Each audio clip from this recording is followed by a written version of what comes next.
These videos are not for children. If you're a children, then piss off. Hey there, it's me, your least favorite YouTuber, Infuso. And this is one of my all-time favorite Batman movies. I have such fondness and nostalgia for SubZero. I can remember watching and rewatching this time and time again, until my VHS tape completely wore. But it's been a while since I've seen it, hence me mentioning VHS tapes just a little bit ago. So let's find out if this movie still lives up to my childhood expectation. This movie follows the Batman the Animated Series timeline, taking place somewhere before the start of the new Batman adventures and the series redesigns, but also taking place after the original run of Batman the Animated Series. So this happens somewhere during the silent time skip between those two shows, which you may think is why they used the original art style rather than the redesign. But in actuality, this is because this movie was initially intended on being released a whole year earlier, before the redesigns even hit. Batman and Mr. Freeze SubZero was originally meant to tie into Batman and Robin, but after that movie was determined to be a total bat bomb, it was decided to hold off on releasing this, just to make sure it didn't follow in its predecessor's footsteps. Which was a good call, because this is too good to not be seen based on an unfair comparison. And I don't think this is exactly a hot take here, pun intended, but this continuity, these Batman shows and movies, take the source material much more seriously than Joel Schumacher's 2-hour toy commercial. So this movie, despite being a cartoon, is a much more mature and darker take on the world of Batman than the actual live-action Batman and Robin movie.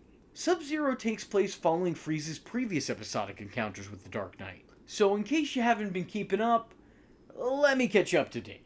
Mr. Freeze was once a respected scientist. He was incredibly intelligent and gifted in the field of cryogenics. When his wife came down with a rare deadly disease, he placed her in a freezing cell with the hopes that he could one day awaken her with a cure for her mysterious ailment. His love for his wife quickly turned into obsession with keeping her alive. Every moment of every day became a race for a cure. That is, until his boss gained wind of this and decided to shut down his experiments and end Nora's life. A fight between the two ensued, which inevitably led to Freeze being covered in the freezing solution that he used to store his wife in, thus making him unable to survive in temperatures outside the Arctic. This of course transformed what was a loving man into a cold-hearted, cold-blooded villain. And without his passion to save his wife, his purpose became that of vengeance, seeking to show his former employer that revenge is a dish best served cold. Eventually he'd be stopped by the Dark Knight, and his wrongdoer would be arrested for his involvement in his creation. With those who wronged him paying dearly, Mr. Freeze would remain in Arkham peacefully, serving out his punishment, until sometime later when an aging entrepreneur sought him out to grant him immortality like himself, asking Mr. Freeze to create a frozen suit for him that would freeze his depleting cell structure. Of course, Mr. Freeze initially denied this, feeling the life he lives would not be a gift, but instead a curse. And also just because he flat out didn't want to do it. That is until that clever elderly businessman revealed that he had a bargaining chip. Nora Freeze, Victor's beloved wife, was still alive. Not necessarily well, but still alive. Ultimately, for the sake of his wife, he follows the man's orders, before eventually betraying him and disappearing with his unconscious wife. And that's pretty much where we last left the character. Fast forward to this movie, and Freeze is now living in the Arctic, where his only friends are his pet polar bears and this random kid that he decided to adopt. His sudden son doesn't have a whole lot to do, appearing in all of 2 or 3 scenes throughout, but I think the fact that Freeze would foster a child is a good indication that despite this man's cold demeanor, he's not soulless. This further grounds the character and provides more examples of the inconsistent compassion this man shows. It's clear that deep down he's still a good guy, even if, technically speaking, he is a bad guy. Mr. Freeze is without a doubt a criminal, but he's not exactly a full-fledged supervillain. He's not evil. He doesn't get joy out of hurting or harming others. He doesn't even want to hinder those he comes across. He's just willing to. The small amount of affection he shows the child and the animals in his care are just reminders that there is in fact a man under that frozen suit of armor. He's still very much motivated by his undying love for his wife and his need to keep her undying. But following an unfortunate accident with a submarine, Nora's pod is broken and her health rapidly declines as she remains unconscious. Set to make sure her sleep isn't eternal, Mr. Freeze enlists the help of a former colleague and top cryogenic scientist. In no uncertain ways, Belson, Mr. Freeze's colleague, tells him that Nora is in the need of a complete blood transfusion. And to make matters even worse, Nora has a rare blood type and will probably die within the week. Running out of time and options, Freeze and Belson decide to kidnap the Commissioner's daughter, Barbara, who shares her blood type. What I find interesting here is the inclusion of Barbara Gordon, but the absence of Batgirl. I mean, she's there for the character's introduction to the story, but then that suit is immediately forgotten after. Instead, this story puts an emphasis on Gordon in more of a damsel in distress role. It doesn't feel disingenuous or belittling to the character, as the circumstance makes sense and she handles herself pretty well throughout, but it is a notable choice. The character here is voiced by Mary Kay Bergman, for the first and only time ever. As before this, the character had been voiced by Melissa Gilbert in the first seasons of the show, and then later by Tara Strong in the sequel series and movies that followed this. And each one of these women sound completely different in the role. Like, none of them even make an effort in trying to sound like their predecessor. So every time someone new steps into the microphone booth, it's very noticeable. And it really feels like a completely different character each and every time. They're not just different sounding voices, they feel like different performances all around. Ultimately, the heroes of course would come in and save the day, saving Barbara's life, and even managing to get Nora a safe emergency blood transfusion, being able to do so without ending one life in order to save another. The movie ends with Freeze learning of his wife's survival and shedding a happy tear before walking off into obscurity, allowing the rest of the world to believe that he's no longer with them. And yeah, I'm just gonna say it. This movie is still great. Honestly, you just can't go wrong with Mr. Freeze in the Tim and Deanie verse. The guy consistently was part of some of the best moments in the entire animated continuity. I have never seen an appearance of this character in this canon that I didn't love. Throughout the whole series run, from animated series to New Batman Adventures to Batman Beyond, Mr. Freeze only appeared 5 times, and that was more than enough to make a pretty impactful impression. Because within all of these appearances, you don't get anything short of the best of the character.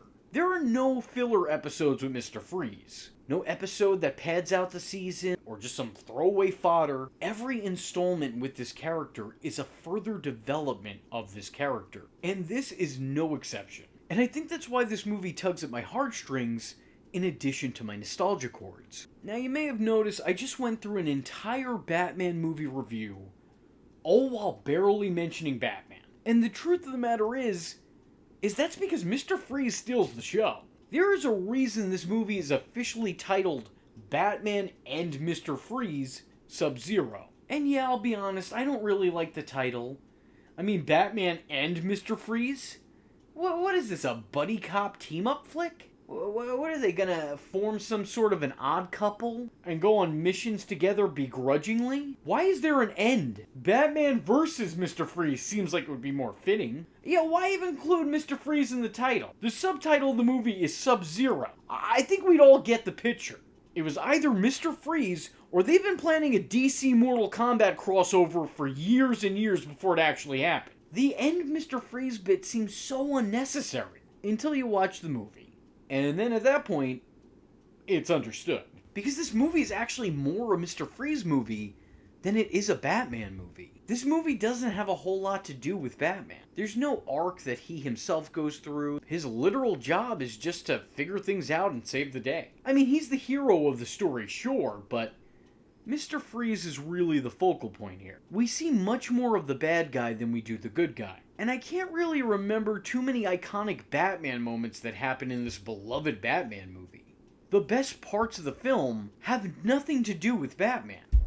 It's just Mr. Freeze working to save his wife at any cost. And quite frankly, I don't really have a problem with that. Live action Mr. Freeze origin movie went. It worked for the Joker, and we'll forget about Catwoman, but it worked for the Joker, so where's this guy's movie? Despite my love for it, I will say that this movie isn't perfect. There are some eyesores here and there, and it's definitely reminiscent of the time it came out. It uses a lot of technological techniques that were big back then and are either mostly unused now or used in a significantly better manner. Most of the animation is 2D, as God intended, of course, but there are objects and locations that are clearly made with poorly rendered CG 3D. And that's evident immediately in the opening. Right out of the gate, you're given this made on PS2 iceberg and submarine, and quite frankly, I'm not here for it. But I will look past it because this movie is gluttonous in terms of quality.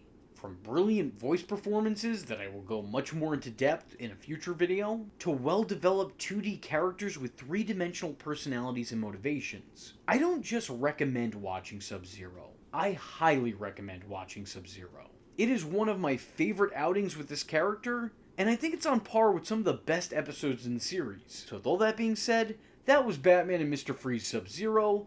I was your least favorite YouTuber, Infuso, and if you like this video and would be interested in seeing me cover more about the animated series, let me know in the comment section below by leaving a comment saying, "The Iceman cometh!" Thanks for watching, and I hope to see you in the next one. I am vengeance. I am the night, and that was Infuso. Just remember, if you're not tuning in, then you're missing out. So, if you like the words that came out of his mouth hole, and you too would like to become a V-generate, don't forget to like and subscribe. Thanks for watching, nerds! And if you're not joining the fun, you're in for one bad day. And you know what they say about having one bad day?